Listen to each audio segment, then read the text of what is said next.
All right, Raider Nation, Maxx Crosby has just officially weighed in on the Myles Garrett trade request, plus a quick little breakdown of Chip Kelly's first introductory press conference to the Raider Nation.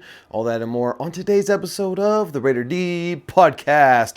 Let's jump right into it, guys. But before we do, just want to remind you, if you haven't hit that subscribe button yet and you're liking the videos that you've seen so far, or you're brand new to the channel, do us a favor, hit that subscribe button. Also, hit the like button. It really helps us to get this out to more people. And drop your comments down below, whether you agree, disagree, opinions, whatever you want to drop down there. The comment section is wild and I absolutely love it.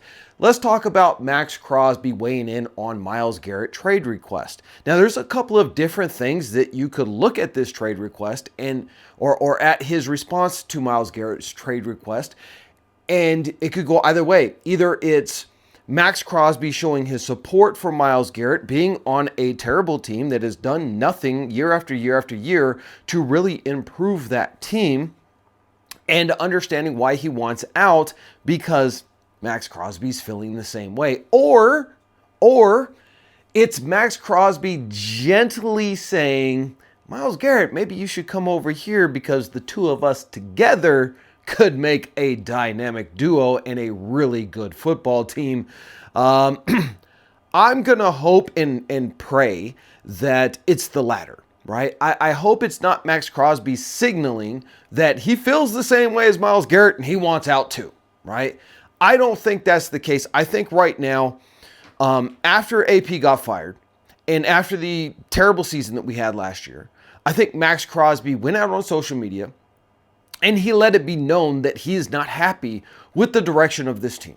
He really wanted to put some pressure on Mark Davis and Tom Brady and the rest of the ownership of the Las Vegas Raiders and get them to really make some serious moves, right?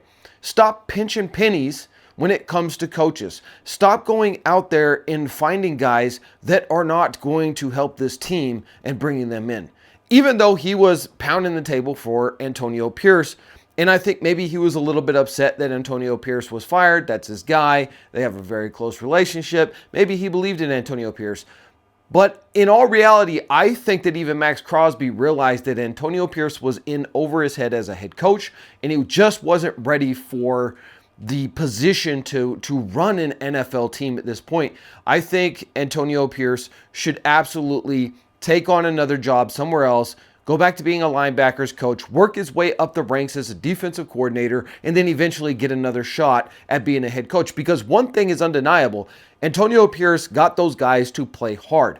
The problem has been poor coaching decisions, player personnel decisions, him not making the right decisions, and maybe not even standing up for himself the way that he should have, as he kind of enunciated in his last press conference where he said this year, if he's remaining the head coach, he's going to have a lot more say about the quarterback's position, and he regretted the quarterback's decisions that were made, i.e. saying it wasn't on me that Gardner Minshew was the starter from the beginning. So I think that Maxx Crosby, for the past couple of months, has basically just been saying, listen, guys, we got to get it together here because I don't want to waste my Hall of Fame career with a team that's not going to win. But I love the Raiders and I have it tattooed on me and I want to win here, right? And so I think that this comment, this response to Myles Garrett wanting out of Cleveland, which, let's be honest, everybody wants out of Cleveland. I think that this is his way of opening up a conversation with Myles Garrett to try and sway him to coming to the Raiders. Now, I know down in the comment section, there's been a lot of people, because I made the Myles Garrett video talking about this, there's a lot of people saying, listen, Myles Garrett's going to cost way too much money in draft picks, and we're at least going to have to give up 2 first-round draft picks for him, and he's just not worth it. Listen, the dude's only 28 years old. He's only 28 years old, guys. This dude's going to continue to be a dominant force at defensive end for at least another 3, 4, 5, maybe even 6 years. So to me, I think that if you're giving up 2 first-round draft picks, maybe a first-round draft pick this year, a first-round draft pick next year, and you're giving this dude a 4-year deal, and you're extending Maxx Crosby, and you've got Christian Wilkins, you now have the best defensive line in all of the NFL. Why wouldn't you do that? Because you can go out and use that first round draft pick on a player that may or may not make it at the next level. You don't know. But with Myles Garrett, you do know. This dude is the elite of the elite. He was the 2023 NFL Defensive Player of the Year for a reason. He is at the prime of his game, just like Maxx Crosby, just like Christian Wilkins. I think it would only make sense. And I think, and this is just my opinion, but I think that Maxx Crosby is showing love to Myles Garrett's trade request as a way of opening up the door for Myles Garrett to be interested in coming to the Raiders, because a lot of people said in the comment section that there's no way Myles Garrett would want to come to the Raiders. We're in just as bad a situation as the Browns. But I disagree, because the Raiders now have Pete Carroll as a head coach. We have Chip Kelly as an offensive coordinator. We have stability on the defensive side of the ball with Patrick Graham. And we have some really good assistant coaches there. And we can really build a very dominant defense in the NFL. And that is going to win us a lot of games, because even with Gardner Minshew, even with Aiden O'Connell, heck, even with Desmond Ridder at the helm last year, we were in games. We were continuously in a position to win games. Even though the Raiders defense was obliterated with injuries, we still managed to be in a position to win games in the fourth quarter. Now, imagine you go and you grab a guy like Myles Garrett in a trade, you bring him and match him up with Maxx Crosby. Tyree Wilson takes another step in his career as a great run stuffer, moving him to the inside. And my goodness, it's going to be phenomenal, because if you don't go out and if you don't sign Sam Darnold for $30+ million a year, if you don't sign Russell Wilson for $30+ million a year, if you don't sign any other quarterback right now for $20+ million a year in the free agency, and you're going to stick with Aiden O'Connell and you're going to draft Jackson Dart, let's just say that, or some other quarterback, your quarterback position is ridiculously cheap. So a lot of people were saying the Raiders can't afford a Myles Garrett. Why can't we? We have nearly $100 million in salary cap. You could absolutely afford Myles Garrett. You can bring back Robert Spillane. You can bring back all of the key players on defense that are going to be free agents this year. You might even be able to work a deal with Malcolm Kuntz and have him in there as a depth piece behind Myles Garrett and Maxx Crosby. Because let's be honest, Maxx Crosby's got to start taking better care of his body. He cannot play 98% of the snaps anymore. This dude's got to dial it back. He's got to do like all the other elite defensive ends and play 75, 80% of the snaps, because he's starting to get injuries now. And he's getting injuries because this dude never stops. So Pete Carroll has got to be the wiser coach than Antonio Pierce and say, Max, you're off the field.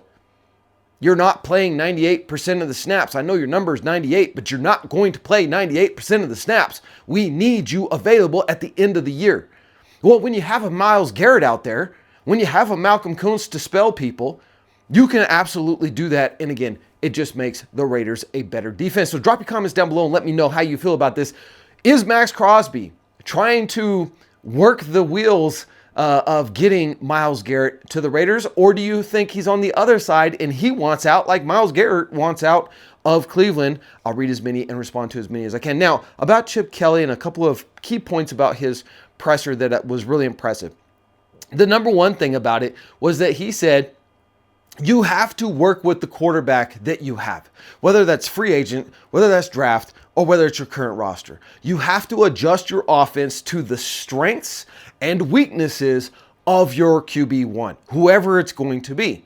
So if Aiden O'Connell was to be QB1 this year, which, let's be honest, it is a possibility that that's going to happen, then he's going to adjust his offense to Aiden O'Connell. And I honestly don't think Gardner Minshew is going to be here. So it would have to be Aiden O'Connell, or we're going to get a free agent, or we're going to draft somebody. But I do believe that Aiden O'Connell has the most experience and he will most likely be the starter for at least the first 4 to 6 weeks of this coming season. And I think that the fact that Chip Kelly is saying he's going to adjust his offense to whoever his quarterback is leaves the door open. Because a lot of people were saying once Chip Kelly, including me, a lot of people were saying once Chip Kelly was hired as offensive coordinator, that spelled the end of Aiden O'Connell. He's done. Because the offense that we're used to, the offense that Chip Kelly is known for, is that Oregon offense, that high, rapid speed, athletic quarterback, no huddle, all of that. But in this press conference, he said he's gotten away from that, right? At Ohio, they just won a national championship. They were in the huddle 99% of the time. He wasn't running that crazy offense, high-speed offense, no huddle offense anymore because player injuries, and you've got to get guys off the field. You got to spell them. They got to catch their breath, all of that type of stuff. And so we're not going to see the Oregon offense coming to the Raiders. What we're going to see is a traditional NFL offense. However, with that being said, Chip Kelly is still a mastermind of smoke and mirrors and confusing defenses, even though he is now going into the huddle, even though he's not going that no huddle rapid offense. And I think that also means because of this change in the way that he's doing things, and you look at the quarterback in Ohio State, dude wasn't super athletic. That means that Aiden O'Connell could absolutely get a start. That means Sam Darnold could still be an absolute realistic opportunity for the Raiders. And that means also at the same time, Jackson Dart could be a guy. Jalen Milroe could be a guy that you draft and you bring in. Aiden O'Connell's QB1, and then you groom your first round draft pick, second round draft pick quarterback into the season, maybe into next season. Regardless, I loved what I heard from Chip Kelly. I think he's evolved as a head coach, and I'm really excited to see what the Raiders are going to do this year. So guys, if you're excited, if you love the Raiders, drop Raiders down in the comments. Let's go, baby.